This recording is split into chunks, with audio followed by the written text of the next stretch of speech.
saya nama ini dan malu tahu kurang koyet kandang kena tiada ada menologi minas benar oh तो वेदना ना ये विना समय की कोहम की बातें नहीं कोई සුජීව මහත්මයා අහනවා මේ ලෝකේ විනාශ වෙනවද කියලා කුර්ආනයේ සඳහන් වෙනවද? සැබවින්ම සඳහන් වෙනවා. විනාශ වෙන්නේ කොහොමද? මේ ලෝකේ විනාශය පටන් ගන්න කලින් සමහර පෙර නිමිති තිබෙනවා. ඒවා සිද්ධ වෙයි. ඒ පෙර නිමිති වල අති දැවැන්ත පෙර නිමිත්තක් වශයෙන් අවසාන වශයෙන් සිද්ධ වෙන දේ තමයි මේ ලෝකේ නැගෙනහිරෙන් උදා වෙන සූර්යයා බස්නාහිරෙන් උදා වෙන්න පටන් ගන්නවා. ඒ කියන්නේ මේ පෘථිවියේ භ්‍රමණය පරිභ්‍රමණයේ දිශාව වෙනස් වෙනවා. දිශාව වෙනස් වීම කියන්නේ සම්පූර්ණයෙන්ම සියල්ලක්ම කන පිට හැරෙන දෙයක්. වචන දෙක කියනවා.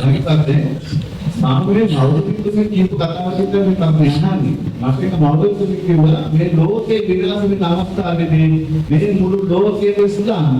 ඒ කතාව කුරාන් සඳහන් නොවද ඔබතුමා පිළිගන්නේ? නෑ ඒක බොරුවක්.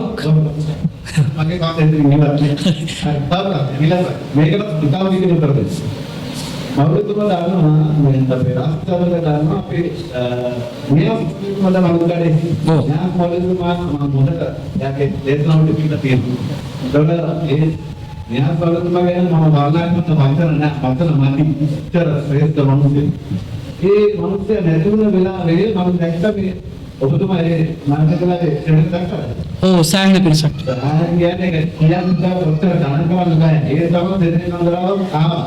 ඒ ආපු අප ඒක හරි එහෙම එනෝට ඒ තමයි කියලා මම කියා. එතකොට ඒක පිට කාලයකට පස්සේ ඒ අලුත් කඩේනවා.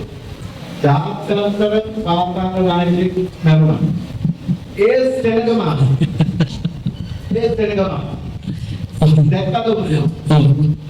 මොකද කොහොමද එහෙම උනේ? මේ සුද්ධ පුරාණයේ අදාළ නැහැ. අර ජාත්‍යන්තර පාපාංග නායකව මේ මන්ත්‍රක නායකව එහෙම පිළිගත්තේ කොහොමද? කොහොමද ඒක උනේ? එතන උත්තර දුන්නා. හරි. ඉතින් මේමයි. දැන් නියාස් මෞලවිතුමාගේ චරිතය සිංහල බෞද්ධ සමාජයේ සුප්‍රසිද්ධ චරිතයක්. නමුත් පාතාල නායකවරුන්ටත් සෑහෙන පිරිසක් එනවා උන්ගේ අවසන් ගෞරව දක්වන්න. මොකද්ද මේකට හේතුව කියලා තමයි යන්නේ. ප්‍රශ්නේ තියෙන අපේ මිනිස්සයන්ට අපේ ජාතියේන සමහර මිනිස්සයන්ට තේරුම් ගන්න බැරි වෙලා තිබෙනවා ආධ්‍යාත්මික නායකත්වයකට දිය යුතු ගරුත්වය මොකක්ද පාතාල නායකත්වයකට දිය යුතු ගරුත්වය මොකක්ද කියන එක ඒ දෙක අතර තියෙන වෙනස මොකක්ද කියන එක තේරුම් ගන්න බැරි වෙලා තිබෙනවා. ඒ තරමට ආධ්‍යාත්මය බොහෝම ශූන්‍ය මට්ටමකට පරිවර්තනය වෙමින් පරිහානියටපත් වෙමින් යනවා. සමහර අවස්ථාවලදී ඒ සඳහා හේතුව මේක වන්නට පුළුවන්. සාමාන්‍යයෙන් පාතාල නායකවරුන්ගේ කූට උපක්‍රමයක් තිබෙනවා. ඔවුන් සිදු කරන්නේ සම්පූර්ණ නීති විරෝධී වැඩ. සම්පූර්ණ කටයුතුකම් කරන්නේ. නමුත් Taman උපයන නීති විරෝධී මුදලෙන් සුළු ප්‍රතිපාදනයක් වෙන් කරනවා Taman අවට වාසය කරන ජනතාවගේ සුබ සිද්ධිය උදෙසා. හරි. කියලා මම හිතුවා. මම ඒකට තමයි දැන් අහන්නේ. කොයි වෙලාවෙද පුරාණයේ මොළියේ සාධාරණ වෙලා තියෙනවද අපේ අසාධාරණ වෙනසල්ලේ එනම් අල්පවියෝ වෙලා කවුරුලා අපගෙන සාධලේ වලින් තරකාරාගේ උදව් කරලා කියලා පුරාණයේ නෑ සඳහන් වෙලා නෑ වෙලා නෑ එහෙනම් අපිට පුරාණයේ සඳහන් වෙලා තියෙනද එහෙම මුදල් ගත්තට කමක් නෑ කියලා සඳහන් වෙලා නෑ ඔව් එහෙනම් ගත්ත මිනිස්සු වැරදි දුන්නේ කියලා වැරදි මම ගත්ත මිනිස්සු තමයි උතුමන් කියනවා වගේ අපිට දැනගන්නේ නෑ තවත් හේතු දිනවා මම පැහැදිලි කරන්න. ඒක පුරාණයේ පොඩි හරියටම මිනිස්සු තේරුම් ගන්න නෑනේ. ඔය පුරාණ මන් තේරුම් ගත්ත සිංහල බෞද්ධයා කියලා මන් තේරුම් ගත්ත ටික මුස්ලිම් ජනතාව තේරුම් ගන්න ගොඩක් මට ඒක තමයි උත්තරේ. හරි. දැන් ඔතන සියුම් වෙනසක් තිබෙනවා. අපේ ඉස්ලාම් වල පැහැදිලිව තිබෙනවා අපි උපයා ගන්නා දේ අපිට සුද්ධ වෙන්න ඕන, හලාල් වෙන්න ඕන, අනුමත දෙයක් වෙන්න ඕන. අපි වියදම් කරන එකත් අනුමත මාර්ගයකට වියදම් කරන්න ඕන. දැන් අර කුඩු පාතාල නායකවරු මද්ද්‍රව්‍ය ජාවාරම්කරුවන්ගේ ඉපැයීම වැරදි. නමුත් ඔවුන් වියදම් කරන ක්‍රමය හරි. නමුත් ඉපැයීම වැරදි නිසා ඔවුන්ගේ ඒ වියදම් කරන එකට ඔවුන්ට ආනිසංස ලැබෙන්නේ නැහැ. නමුත් අනිත් පාර්ශවය මහා ජනතාව කියන පාර්ශවය ඔවුන් මෙම පුද්ගලයා සුද්ධව උපයපු මුදලකින් අපිට සෙතක් සලසනවාද? ඔහු අනීතිකව උපයපු දෙයකින් සෙතක් සලසනවද කියන එක පැහැදිලිව බෙදා දක්වා ගත නොහැකි නම් හාරා අවුස්සා මේ අනීතික සල්ලි වලින් ලැබුණ දේවල් නිසා අපට ගන්න බෑ කියලා ප්‍රතික්ෂේප කරන්න ඕමනාවකුත් නැහැ. මම ඒක පැහැදිලි කරනවා. තව පොඩ්ඩක් පැහැදිලි කරලා කියන්න. දැන් පාතාල නායකයෙක් ඇවිල්ලා තවත් පුද්ගලයෙක්ට මුදලක් දෙනකොට ඒ මුදල් දෙන පුද්ගලයා ප්‍රතික්ෂේප කරන්නත් බැරි තත්වයක් ඇති වෙන්න පුළුවන්. සමහර විට ප්‍රතික්ෂේප කරන එකත් ඔහුගේ ජීවිතයට තර්ජනාත්මක අවස්ථාවක් වන්නට පුළුවන්. ඉස්ලාම් පවසන්නේ තව එක් පුද්ගලයෙක් පැහැදිලිවම අනීතිකව උපයාගත්තු දෙයක් කියලා දැනගත්තා නම් නබි නායකතුමා කියනවා සොරකම් කළ දෙයක් තවත් පුද්ගලයෙකුට පරිත්‍යාග කරත් ලබා ගන්න එපයි කියලා. එතනදී අපිට ගැබ් වෙලා තිබෙන අදහස පැහැදිලිවම මේක අනීතිකයි. පැහැදිලිවම මේක තහනම් දෙයක් කියලා දැනෙනවා නම් අපිට ගන්න බෑ. මිශ්‍ර අවස්ථාවක තිබෙනවා නම් ඔහු මත්ද්‍රව්‍ය ව්‍යාපාරات කරනවා, ඔහු පිටකොටුවේ රෙදි වෙළඳ සැලකුත් පවත්වනවා. දැන් මිශ්‍රිත තත්වයක්. මොහුගේ ආදායම කොතනින්ද ඉපැයුවේ? මත්ද්‍රව්‍ය වලින් ලබාගත් ආදායම මට වියදම් කරාද? නැත්නම් ඔහුගේ පිටකොටුවේ තිබෙන කඩසලු පිළිවලින් ලබාගත් ආදායමෙන් මට වියදම් කරාද කියලා අමිශ්‍රී අපැහැදිලි තැනක් පවතින අවස්ථාවකදී මම එතනදී සුභවාදීව හිතලා ඒ දේ ලබා ගන්න එක ආධ්‍යාත්මිකව මට පටහැනිවන්නේ නැහැ. නමුත් පැහැදිලිව දැනගත්තා නම් කෙලින්ම රිජෙක්ට් තමයි. මේ මම කියව පුදුමක ප්‍රමාණ අනුමතනවා. ඔය ඥානස්පිනුන්ගේ නමුතුවා මේ අදාහවලින් අන්‍යමාර්ගයෙන් උපයන මොකක්ද? ඥානස්කම්ගේ දාගලේට ජාපදාන්නේ නේද? ඒකයි මම පැහැදිලි කරනවා මෙමය. ඒකවල දන්නවා නම් ඒකවල තමයි ඒක කවුරුරෙකුට දෙන්න තමයි. උදා ප්‍රතික්ෂේප කරලා යා එක්කෙනෙක් නෙමෙයි මම නේ. උණු ගාමක් නෑ යා. ගාමක් රුපියල් අපෝ මේ විස්තරවල මේ පුරාණික අදන් ඒක වන්නම මෙයා පන්නේ බෑ. ඒක දැන් සබකට මේ මොනවා වෙනවද ඒක එකවල උන්නේ සෝදරනවා ඒක මේකට උත්තරේ මම ඒකවල නෑ දැන් මේම තත්වයන් තිබෙනවා. සමහර දේවල් ප්‍රායෝගික අවස්ථාවන් අපි දකින්න ඕන. දැන් ගමේ ඉන්නවා කුඩු අයිස් ව්‍යාපාරිකෙක්.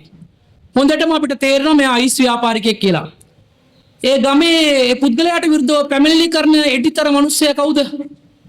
පොලිසියට ගිහිල්ලා පැහැදිලිවම නිර්භයව මෙන්න මේ පුද්ගලයා අයිස් මත්ද්‍රව්‍ය ව්‍යාපාරයේ නියැලෙනවා, ඌව වහාම අත්අඩංගුවට ගන්න කියලා නිර්භයව ඉදිරිපත් වන පුද්ගලයා ඉන්නේ 14යි. නැතුව නෙමෙයි 14යි. පොලිසිය විශ්වාස කරලා ඉදිරිපත් වෙන්න බැරි අවස්ථාවක් තිබෙනවා. එවැනි අවස්ථාවකදී එවැනි අතපසුවීම් වල කරන දේ අසුබ දෙයක් වුණත් කරන දේ වැරදි වැඩක් වුණත් ඒ දැනගත්තත් ප්‍රතික්ෂේප කළ නොහැකි බල ගැන්වීමකට මහ ජනතාව යටත් වෙන අවස්ථාවන් තිබෙනවා. නමුත් එය හොඳ තත්වයක් නෙමෙයි. එඩිතරව නැගී සිටින්න ඕන. ඒයි කුර්ආනයේ අපේක්ෂා කරන්නේ. ඉස්ලාම් පවසනවා මන් රහා මින්කුම් මුන්කරන්. නුඹලාගේ නබි නායකතුමා පවසනවා නුඹලාගෙන් යම් කිසි කෙනෙක් පිළිකුල් සහගත දෙයක් දුටුවා නම් ෆල් යුගයිර් බියදිහි ඒ තමන්ගේ අතින් ඉවත් කරන්න වළක්වන්න. ෆයිල්ලම් යස්තති ඔහුට ශක්තිය නොමැතිනම් ෆබිලිසානිහි ඔහුගේ දිවෙන් එය ඉවත් කළ යුතුයි. හඬන ගන්න ඕනේ ඒකට විරුද්ධව. ෆයිල්ලම් යස්තති ඒට ශක්තිය නැත්නම් ෆබිකල්බිහි ඔහුගේ හදවතින් එලා දකින්න ඕන. ෆදාලික අල්අෆුල් ඊමාන්. නමුත් හදවතින් පිළිකුල් කිරීම ඊමාන් දේව විශ්වාසයේ ඊටමත් පහළ මට්ටමක් කියලා නබි නායකතුමා පවසනවා. ඒ ජනතාව අතර ඒ පාතාල නායකවරයා ඉදිරිපිට ගැහි දන ගැහි බියවි යම් පුද්ගලයන් හිටියනම් සිතෙන් පිළිකුල් කරොත් ඔවුන් දේව විශ්වාසයේ පහළ මට්ටමේ සිටින අය බවට පත් වෙනවා. කිසිදු සැකයක් නැහැ. නමුත් ඉදිරිපත් වෙන්න ඕන. නමුත් අපි බය නැහැ ඔය පාතාල කරුවන්ට. අපි බය නැහැ ඔය අනීතික කරුවන්ට. අපි සමදා ප්‍රජාතන්ත්‍රවාදී රාමුව තුළ නීති අනුකූලව නීතිගරුක කටයුතු කරන අය වෙනුවෙන් පෙනී සිටින අය. දුප්පත් ජනතාව වෙනුවෙන් හඬ නගන අය. ඔය මත්ද්‍රව්‍ය පාතාල කල්ලි වලට එරෙහිව අපි හඬ නගා තිබෙනවා. විවෘත වේදිකාවල හඬ නගා තිබෙනවා. ප්‍රසිද්ධ වේදිකා දමා ප්‍රසිද්ධියේ නම පවසා ඔබ පවසන අයගේ නම පවසා අපි මෙතන පවසන්නේ එඩිතරව පවසන්නේ වෙඩි තිබ්බත් අපි බය නැහැ කියලා අපි ධර්ම දේශනා පවත්වපු අය ඔය කුඩු අයිස් වලට කලින් තත්ත්වේ කුඩු මත්ද්‍රව්‍ය තිබෙන කාල වකවානුවේ. එම නිසා පාතාල කරුවන්ගේ පාතාල මර්ධනයට හා මත්ද්‍රව්‍ය මර්ධනයට සම්පූර්ණ සහයෝගය ලබා දෙන හඬනගන පිරිසක් වශයෙන් සිටීම තමයි කුර්ආනයේ අති උතුම් ලෙස ක්‍රියාත්මක කරන පුද්ගලයන් බවට පත් වෙන්නේ.